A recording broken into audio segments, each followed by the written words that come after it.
Hello, and thanks for joining us today on the world's second best co-working podcast. Anyway, so today I talked to Rosee, who is a writer and marketer at Cobot.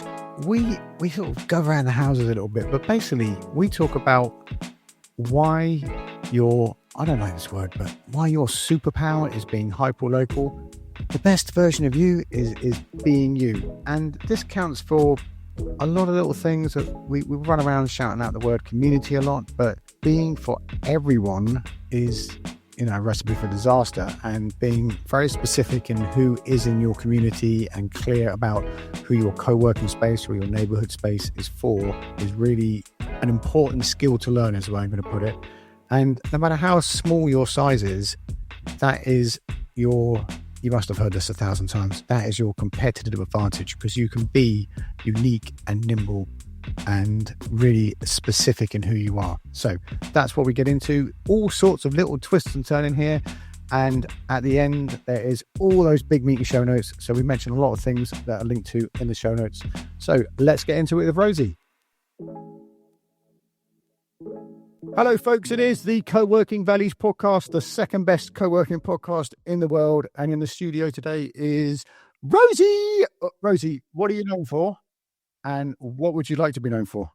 So I'd say what I'm known for is mostly writing for Cobot. I'm a content creator there and I write on newsletters. And what I'd like to be known for is basically just keep the momentum going, dive more into the co-working industry this year, and just write in ways that it feels honest and helpful for every operator or just anybody who wants to learn about the industry.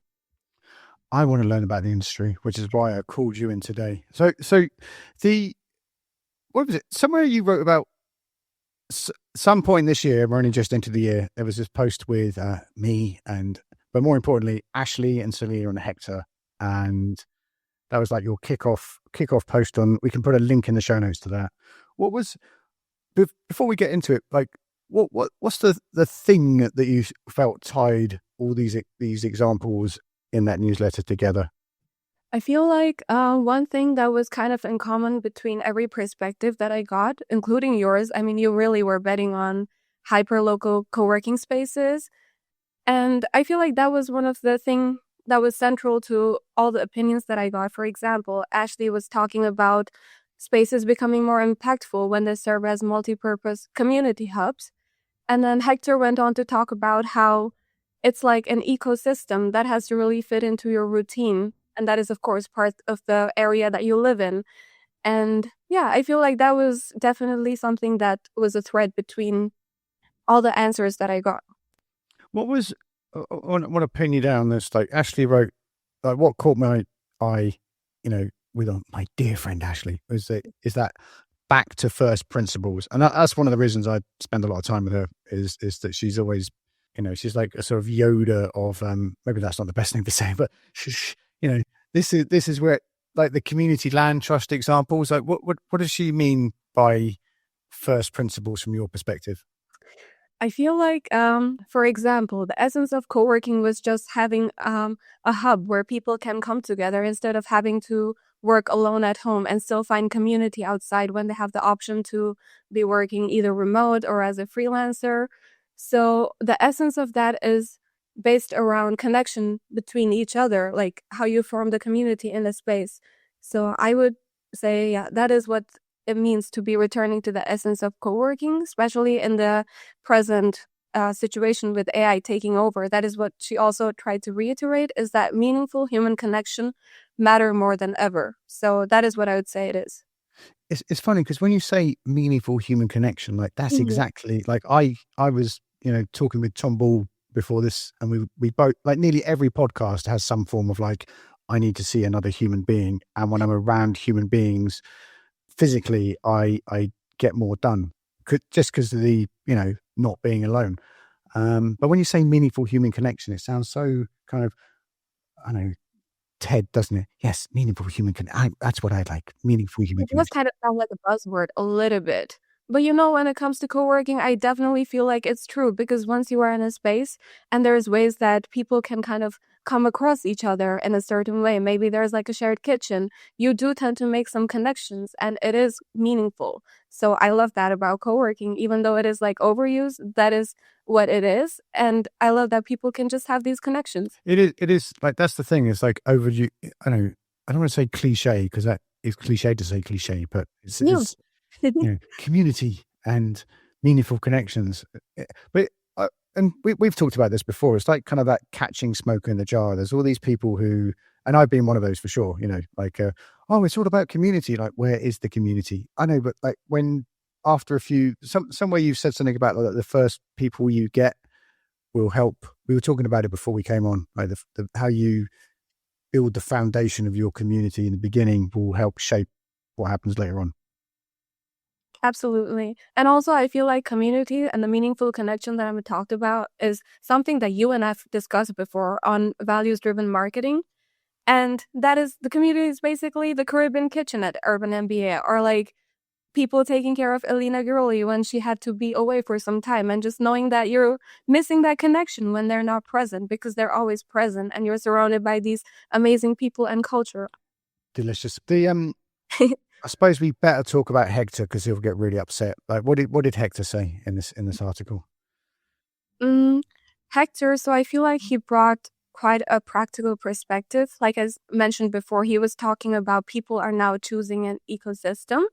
So I would say these decisions have become more about fit. Like, how does this fit into my daily life? I just don't want it to be a space where I go to work, It can be about,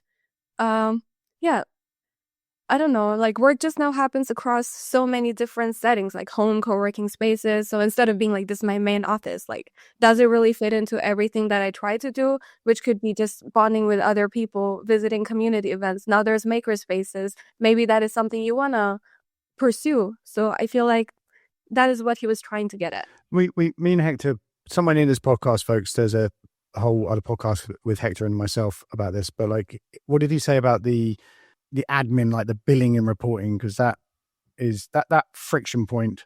Oh yeah, that is absolutely like a must as well, because when the system at the co-working space, it doesn't feel so reliable, like it's kind of normal to lose that trust a little bit. So people do tend to disengage a little bit. So the clarity really matters when it comes to these aspects. We go into this in more detail in our podcast, but if you make it really, really difficult, it's like asking someone to fill in 17 forms before they even get to the desk, which I know that wouldn't happen with some of our favorite software, but you're not helping anyone. So Selena, where's Selena from again? Because this was the first time I'd been introduced to Selena. Selena, she actually is from Werkhain. It's a co-working space in Berlin. I don't know if you've seen some pictures, but it's a super duper cool space. And we actually had one of our quarterly meetings there. And you could see the community. It's really fun. It's new. And I loved it there. And Selena is amazing. She's so well articulated. And I also look up to her as an inspiration. This is a really good example of an impressive looking space that is really, plug it into the local area. It didn't feel, from what I've seen of it so far, it didn't feel like a co-working spaceship that had landed in the neighborhood unannounced. I feel like it really fits into the vibrant place that Berlin is. There's somewhere she said about being known in the local area. I mean, they're definitely well known in the local area. I mean, they really stand out, from their design, just how it looks. And they also host a lot of community events. And yeah, I think it's great for people to just also get opportunity, not just as members, but also as visitors in the community, because you would want to check out a cool space that is there. And when you actually have like really cool events as well. And she made that point about, which is like what a lot of people say on this podcast about being seen. And that sounds a little bit buzzwordy as well, but I love it. Like that, what does that mean? I mean, I would never complain about feeling seen at a place, It's about just having these daily interactions. I mean, there's a lot of people there, but you can build these relationship with them, make them feel a bit known, like how they're working. You kind of see what's working for them. Just, it's about like knowing I don't know, just being supported without really forcing interaction. And that is what being seen to me means. Yeah. I was sorry to keep mentioning Tom Ball in this podcast, but we were talking about exactly that same thing before we came on, of like how you can be in a room, like when you're in a co-working space. I mean, you can do this in a cafe too, obviously, but you know, like for the purposes of our conversation, you can sit in a co-working space and just feel that you're with a group of people that are on the, particularly if you're a freelancer or independent worker or, you know, micro business, and you're sitting in a room with other people doing the same thing. It's really grounding, I would say, to go, I'm not the only one slogging it out, trying to work out how WordPress works and whether I use ChatGTP for this or Claude for this, or, you know, do I send my invoice now and then do the work, or do the work and then send the invoice, and all those, you know, that never ending rattle. I know, because I was about to pretend I don't know, but like, I know you just published a whole article on inclusion, and without sounding cheesy, Rosee, like, what does inclusion mean to you? I will also try to answer it in the most non-cheesy way possible. So I feel like for me, inclusion, it works on different levels, you know? There is way of including, like, for example, maybe you're into gaming. You want to have a community that's for like gamers. You want to include gamers. That is still inclusion, but it doesn't mean that you're not including. Inclusion basically doesn't mean that you have to include everybody. It's just making sure that the space that you're offering is where people can feel safe without really, I don't know, putting it on the headlines that our space is for everybody. And it feel like it goes beyond like gender or like just people inside the space. I feel like it's about feeling like, you know, who feels comfortable staying or is speaking up, or knowing that, you know, whatever opinions they have to give will be heard. I feel like there's just a lot of factors into it. It could be, for example, for childcare, there's caregiving responsibilities. If you're, talking about the article that we wrote on neurodivergence, you know, just creating a space where you can actually recognize those people as well. And yeah, I feel like that is what inclusion is to me, is like knowing not just like whether these people can come into your space, going back to like hyper-local spaces, I feel like that is also really important to give back to the community and make it kind of low barrier for, not that it needs to be your intention, that is something that you need to be clear about, but that is also inclusivity to me. So when you hear, we were talking about this before we came on, when people like when people go like, oh, it's, you know, Black Lives Matter. No, all lives matter. Or, you know, this, our space is for everyone. Like that upsets me, you know, and I'm like a white guy, you know. What, how does it upset you? Well, not upset you. What is it? How does it land with you? Sorry, I was that's not the terminology I meant to use. Like, it lands with me in a way that people have different realities that they're living. So it's not about like trying to keep an open mind for everything. It's about having tolerance that, you know, there is a difference between who is underrepresented and like voices that might not be heard. So it's about giving them space while knowing that you will still be heard, because inclusivity is also about support to me. And it's not about just trying to dismiss the fact that something else doesn't need to be cared for as much because right now, like, you could be suffering as well. It's kind of, I don't know if you kind of get what I mean. I was going to say no there to be funny, but it's such a sensitive moment. What can I go back? Like, you said the word tolerant there. What do you mean by that? Like, and why I say that, just to explain a bit more. I feel like if you said to me, you're going to have to tolerate 3 women in your co-working space today, I'd be like, I'm not really, you know, I'm like, that makes me feel like I'm putting up with them in my, sorry to annihilate your language, but like, feels like I'm putting up with them in my space. Whereas if it was, you know, accepting or doing something, I don't think people should tolerate people, or in this circumstance anyway. See, I've already fallen over myself there. I'm sorry to interrupt, but like, at which point did you mean I say tolerance? Like, there's, because I was in the heat of the moment and I kind of. It's okay. So you said when we're in spaces, it was just after I said something about what does that mean to you, and you said people tolerate people in spaces. And I think it's a term, why I picked up on it, it's a term that gets used a lot. Yeah. And do you know, I think you know what I mean, but I don't want to like, Like, okay, trying to get back at it, the way you said that, like people don't need to tolerate people. That is what I mean with like inclusivity not saying like we are open to everybody, because, it's just about making this safe space for people, like-minded people who can just be there for each other instead of having to tolerate each other. maybe that's exactly what you said, and I got triggered by the word tolerate. So like, that is it. But my purpose of picking up on that is because I hear people saying that like, we will tolerate everyone in our space. It's like, if you Yeah. Tolerance is not a good word, no. I kind of like slipped in the heat of the moment, but just what I said about tolerance is what I actually personally believe. Is also not that you have to tolerate everybody.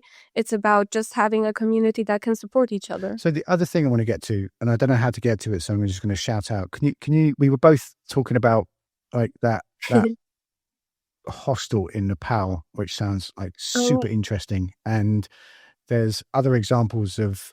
So say about that, because otherwise I'll end up saying what you were about to say. So, what I really liked about when I was in Kathmandu is when I was working at the hostel. It's of course like a hostel, so there's a lot of backpackers coming by, but then also the hostel had like a little cafe, and then there was a little bar. So it's not just like for the people who are just traveling by. I got to work there for like 1 month just because I wanted to get to meet travelers before I moved to Germany, maybe even like learn some German. And then I actually ended up meeting one of the girls who was wanting to learn Nepali. That's where I'm from.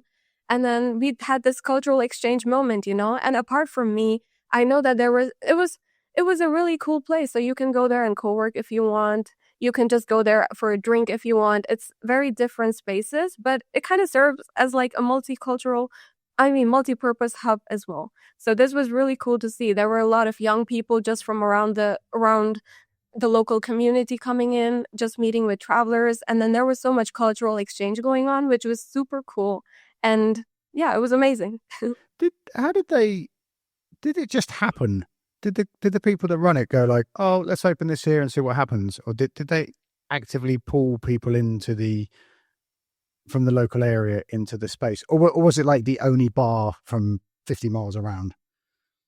I feel like, no, actually, there were so many of these, which is also why Kathmandu is like a really multicultural city. And it was actually quite in the center.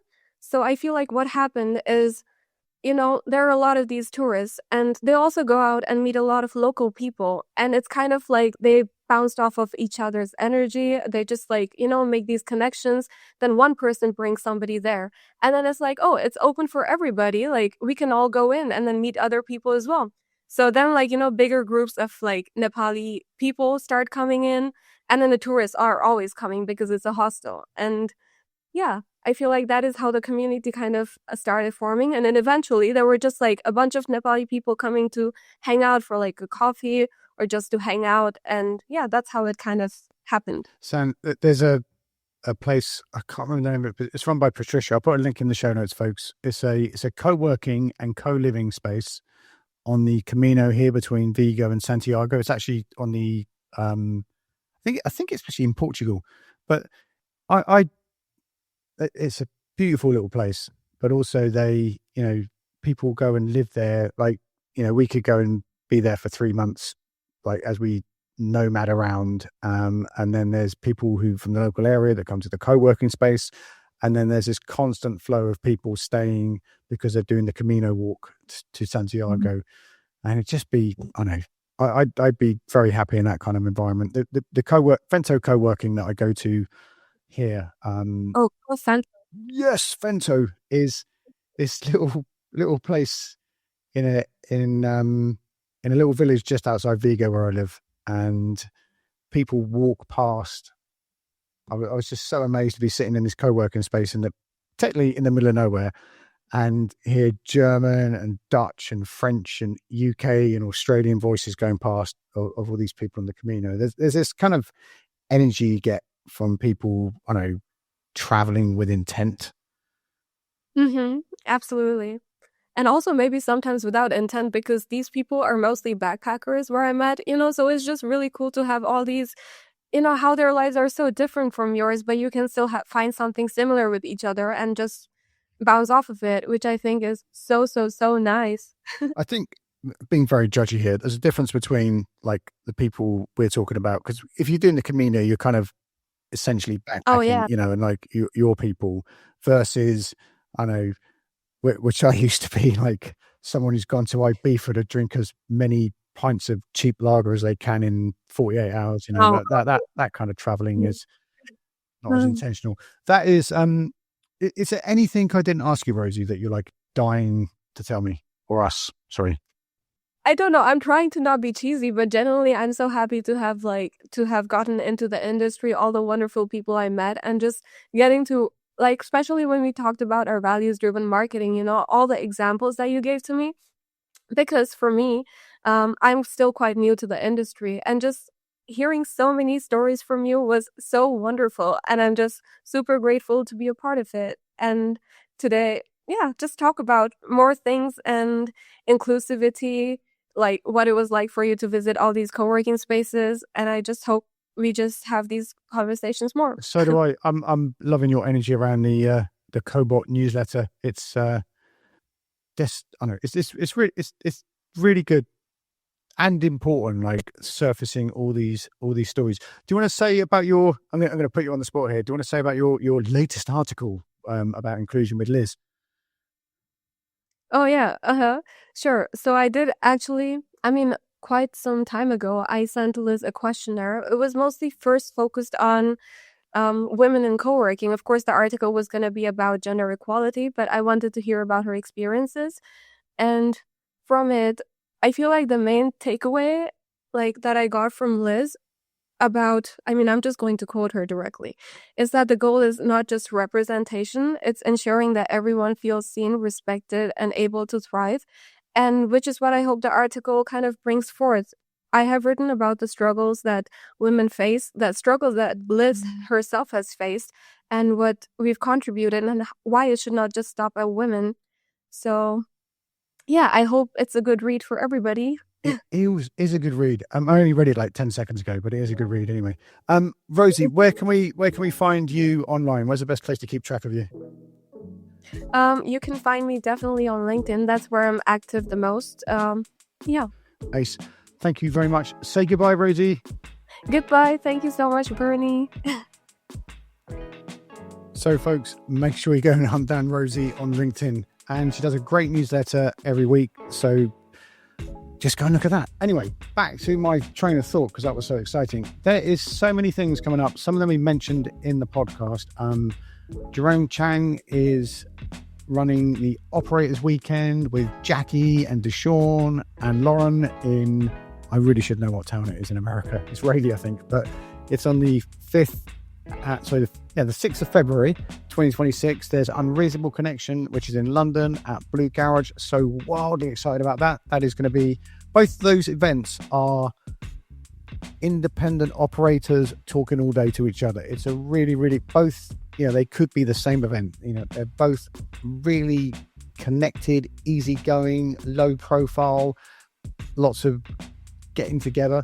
And then at the time of recording this, after the Unreasonable Connection in London, we're going again to the Workspace Design Show, and Kofi from Urban MBA is going to run 2 workshops with the Urban MBA crew for you. And then after that, in March, there's the Co-working Alliance Summit that is put together by Ashley Proctor and Hector.